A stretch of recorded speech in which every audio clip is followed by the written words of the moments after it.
بکم من نعمت، بہت سے لوگ دنیا میں ایسے ہیں وہ کہتے ہیں بھائی ہم کیوں ڈریں، ہم تو بہت اچھے حالات میں چل رہے ہیں، ہمارے ساتھ تو اگر اللہ تعالیٰ ناراض ہوتا یا ہمیں عذاب پہنچانا چاہتا تو ہماری صحت اچھی نہ ہوتی، ہمارے پاس یہ مال اور اولاد کی نعمت نہ ہوتی اور بینک بیلنس نہ ہوتا، سوانیاں نہ ہوتی، تو ہم کیوں ڈریں بھائی۔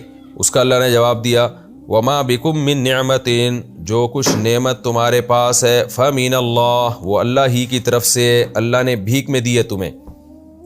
تو جب ظاہر ہے کوئی تمہیں بھیک دے سکتا ہے تو وہ بھیک چھین بھی تو سکتا ہے نا، تو جو نعمتوں میں ہے وہ بھی اللہ سے ڈرے۔ ثم اذا مسکم الضر، اور پھر جب تمہیں کوئی مصیبت پہنچتی ہے فإلیہ تجأرون، تو گڑ گڑاتے بھی تو پھر اسی کے سامنے ہو۔ بہت سے لوگ تو ایسے ہی ہوتے ہیں، خدا کے منکر ہوتے ہیں، شرک کر رہے ہوتے ہیں، جب ٹینشن میں آتے ہیں نا پھر خدا ان کو بھی یاد آتا ہے کوئی ہے طاقت جو مجھے اس مصیبت سے دور کر سکتی ہے۔ یہ میجورٹی کی بات ہو رہی ہے، بہت سے تو بدبخت ایسے ہوتے ہیں جو ان مصیبت میں بھی اللہ ان کو یاد نہیں آتا، لیکن مشرکین مکہ میں تو میجورٹی ایسے ہی تھی کہ وہ اپنے بتوں کو بھی چھوڑ دیا کرتے تھے۔ تو اللہ فرماتے ہیں کہ جب تمہیں کوئی مصیبت پہنچتی ہے تو پھر اسی کی طرف تم تضرع اور عاجزی کرتے ہو۔ اس سے صاف پتہ چلتا ہے کہ تمہارے دل کی آواز بھی یہی ہے کہ جو نعمتیں ہمیں ملی ہوئی ہیں یہ خدا نے دی ہیں، ورنہ چھننے پر خدا کو یاد نہ کرتے تم۔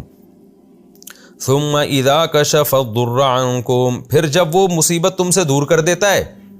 اب اللہ انسان کی ایک شکایت کر رہے ہیں، نعمتیں ملی ہوئی ہوتی ہیں تو مانتا نہیں ہے کہ اللہ نے دی ہیں، چھنتی ہیں تو پھر اللہ سے مانگنا شروع کر دیتا ہے، کہتا ہے یار یہ اللہ ہی فضل کرے گا۔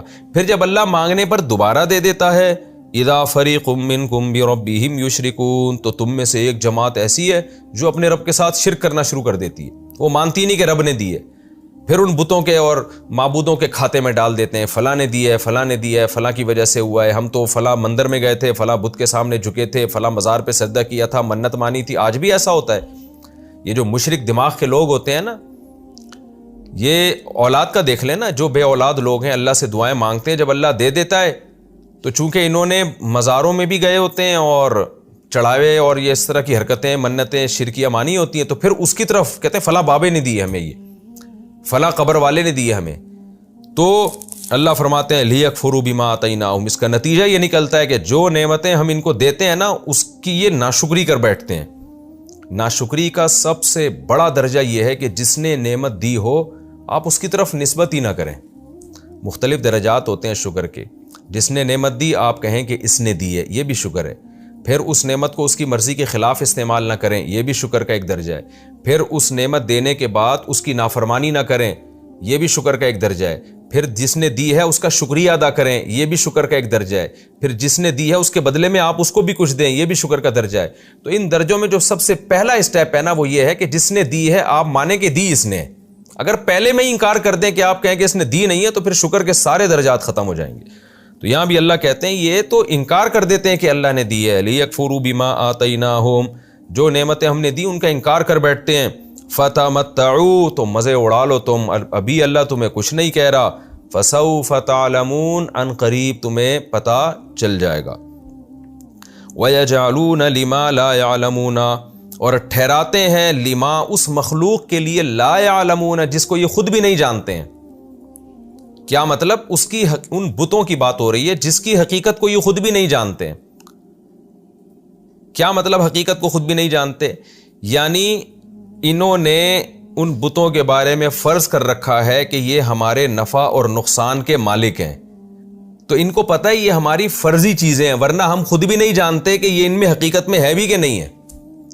تو اس لیے یہاں جو آبجیکٹ ہے نا محذوف ہے۔ بعض دفعہ آبجیکٹ یعنی مفعول اتنا واضح ہوتا ہے کہ اس کو حذف کر دیا جاتا ہے، یہ بتانے کے لیے کہ اس کے تذکرے کی ضرورت ہی نہیں ہے۔ تو اس لیے اس کا یہاں صحیح عبارت کیا نکلے گی؟ وَيَجْعَلُونَ لِمَا لَا يَعْلَمُونَ أَنَّهُمْ يَضُرُّهُمْ وَيَنْفَعُهُمْ، وہ مخلوق جس کے بارے میں یہ جانتے ہیں، جس کے بارے میں یہ جانتے ہی نہیں ہیں کہ یہ نقصان پہنچا سکتے ہیں یا نفع، یعنی ان کے پاس کوئی دلیل ہی نہیں ہے تبھی جانتے ہی نہیں ہے۔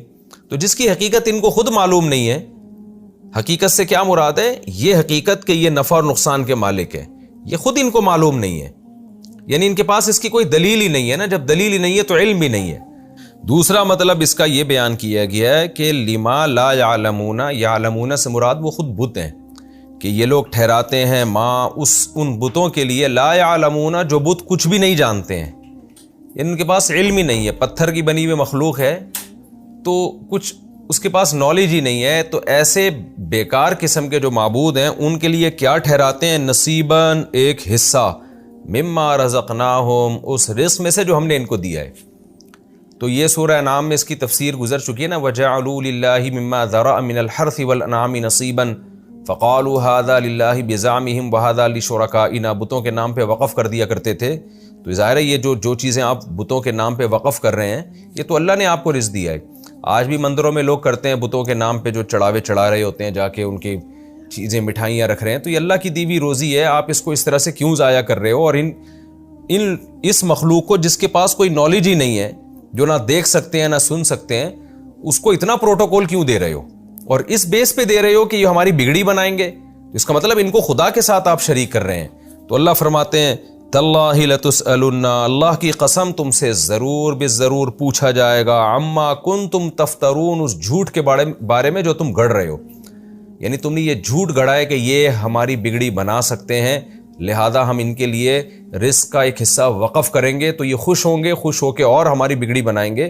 تو یہ جو جھوٹ تم نے اللہ پہ گڑھا ہے، کیونکہ اللہ نے تو اپنے ساتھ کسی کو شریک نہیں کیا، تو اس کے بارے میں تم سے بروز محشر ضرور بالضرور سوال کیا جائے گا۔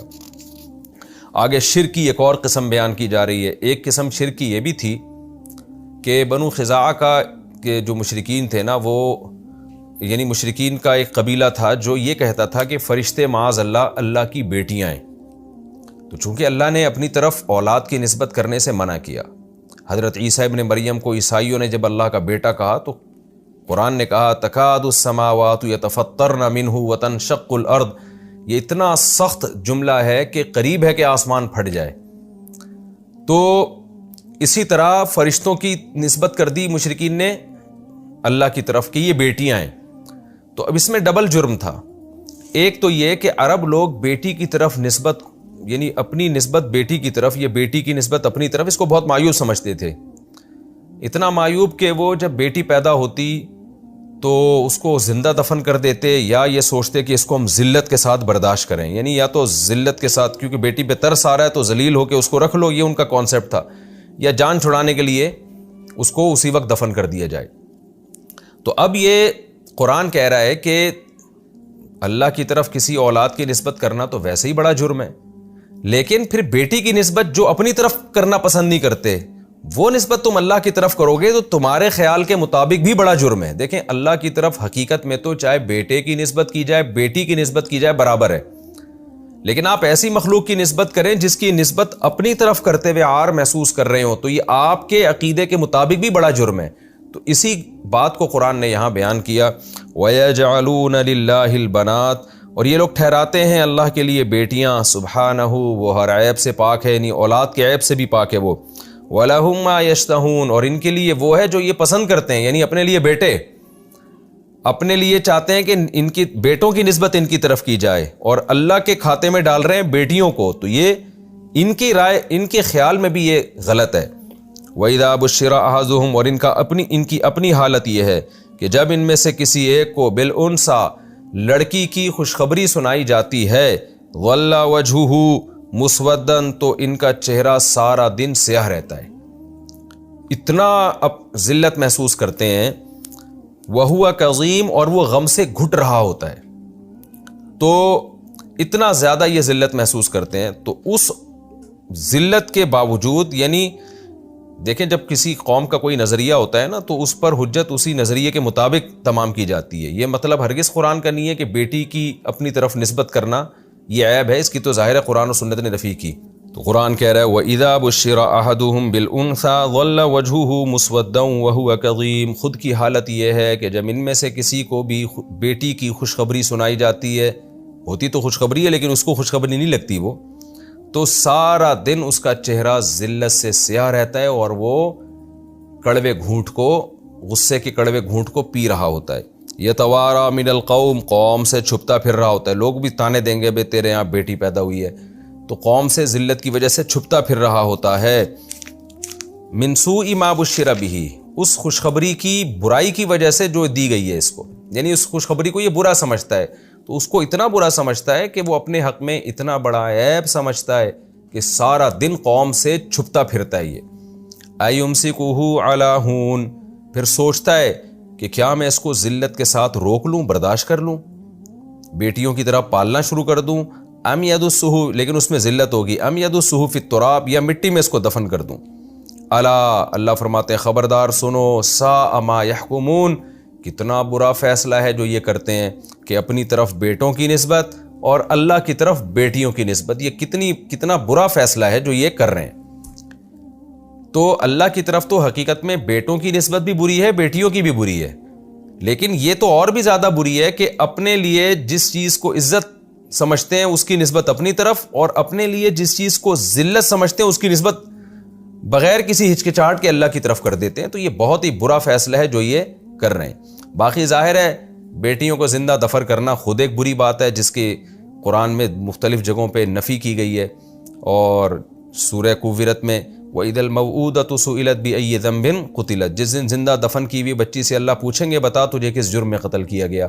اور بھی قرآن میں دوسرے مقام پہ اس عمل کی برائی وارد ہوئی ہے. ابھی تو یہاں یہ بتانا مقصد ہے، ابھی تو شرک کی نفی مقصود ہے کہ ان کو انہی کے نظریے کے مطابق جواب دیا جا رہا ہے کہ اللہ کی طرف بیٹیوں کی نسبت نہیں کی جائے گی. للذین لا یؤمنون بالآخرہ، وہ لوگ جو آخرت پر ایمان نہیں لاتے ان کے لیے مثل السوء، بری مثال ہے. یہاں مثال سے مراد ہے صفات. جب ہم کسی کو ایکسپلین کرتے ہیں تو مثالیں دے دے کے، تو مثالوں کے ذریعے ہم اصل میں اس کی صفات ثابت کرنا چاہتے ہیں، اس لیے اس صفت کو مثال سے تعبیر کیا گیا. مثال کے طور پر ہم یہ کہتے ہیں کہ زید جو ہے وہ شیر کی طرح ہے، تو شیر ایک مثال دی نا، تو یہاں مثال کے ذریعے ایک صفت ثابت کرتے ہیں کہ بہادر ہے. تو اللہ فرماتے ہیں کہ مشرکین کے لیے بری مثالیں ہیں، یعنی وہ مثالیں جن سے ان کا برا ہونا ثابت ہو. وَلِلَّهِ الْمَثَلُ الْأَعْلَى، اور اللہ کے لیے اعلیٰ مثالیں ہیں، یعنی وہ مثالیں جن سے اللہ کی اعلیٰ صفات ثابت ہوتی ہیں. اور خوب سمجھ لیں قرآن میں دوسرے مقام پر آتا ہے لَيْسَ كَمِثْلِهِ شَيْءٌ، اللہ کی مثل کوئی ہے ہی نہیں. تو یہ دونوں میں تعارض نہیں ہے. وہاں قرآن یہ بیان کر رہا ہے کہ اللہ کی کوئی مثال نہیں ہے، یہاں کہہ رہا ہے کہ اللہ کے لیے بڑی مثالیں ہیں. تو حقیقی مثال کوئی نہیں بن سکتی اللہ کی. ہاں اللہ کی صفات کو ایکسپلین کرنے کے لیے مثالیں دی جا سکتی ہیں، تو وہاں مراد ہے کہ اس جیسا کوئی نہیں ہے، اس کی مثل یعنی اس جیسا اللہ کوئی ہو ہی نہیں سکتا. تو حقیقی طور پر اس کو ایکسپلین کرنا اور اس کی کوئی خارج میں مثال قائم کرنا ممکن نہیں ہے، کیونکہ اس جیسا کوئی ہے ہی نہیں، تو کہاں سے لائیں گے. لیکن صفات ثابت کرنے کے لیے، سمجھانے کے لیے جب مثال دی جائے گی تو اس مثال کی قرآن نے نفی نہیں کی ہے. اللہ فرماتے ہیں وَهُوَ الْعَزِيزُ، وہ زبردست غالب ہے، الحکیم، اور حکمت والا ہے. یہ ہمارا رکوع بھی کمپلیٹ ہو گیا، اور اس رکوع کا حاصل بھی یہی ہے کہ اللہ نے فرمایا کہ ایک سے زیادہ معبود مت ٹھہراؤ، صرف اللہ کی عبادت کرو، کیونکہ اطاعت کا لائق بھی وہی ہے، اور جو کچھ آسمانوں میں زمین میں سب کا مالک بھی وہی ہے. اللہ نے اس میں ہمیں حکم دیا کہ ڈرو بھی صرف اور صرف اللہ تعالیٰ سے. اور پھر اللہ نے بتایا کہ جو نعمتیں تمہیں اللہ نے دی ہوئی ہیں، تم یہ سمجھتے ہو کہ یہ چھن نہیں سکتی، تو یہ سب اللہ نے دی ہیں. ان کے شکر کا بھی تقاضا ہے کہ ایک خدا کو مانو، اور خوف کا بھی تقاضا ہے کہ وہ چھین نہ لے تم سے یہ نعمتیں، اس کا بھی تقاضا ہے کہ ایک خدا کو مانو. پھر اللہ نے انسان سے شکایت کی کہ جب نعمت چھینتی ہے تو اللہ کو ایک خدا کو پکارتا ہے، اور جب نعمت مل جاتی ہے تو ان میں بہت سے لوگ دوبارہ شرک کے راستے پر آ جاتے ہیں. پھر مشرکین کے ایک عمل کی برائی بیان کی گئی کہ یہ لوگ اپنے بتوں کے لیے حصوں کے رزق کو خاص کر دیتے ہیں، حالانکہ یہ جو تقرب کا یہ طریقہ ہے، عبادت کا یہ طریقہ ہے، صرف اللہ کے لیے جائز ہے، اللہ کے علاوہ کسی اور کے لیے جائز نہیں ہے. پھر اللہ کی طرف بیٹیوں کی نسبت کرتے ہیں، اور خود کا عمل یہ ہے کہ بیٹی پیدا ہو جائے تو سارا دن منہ کالا رہتا ہے ذلت کی وجہ سے، اور پریشان ہوتا ہے کہ اس کو میں مٹی میں دفن کر دوں یا ذلت کے ساتھ اس کو برداشت کر دوں. تو خود کا یہ عمل ہے، اور اللہ کی طرف اس بیٹی کی نسبت کر دیتے ہیں. تو میں نے پھر بتا دوں کہ نسبت چاہے بیٹے کی ہو بیٹی کی ہو، اللہ کی طرف حرام ہے. یہاں مشرکین کو ان کے کانسیپٹ کے مطابق آر دلانا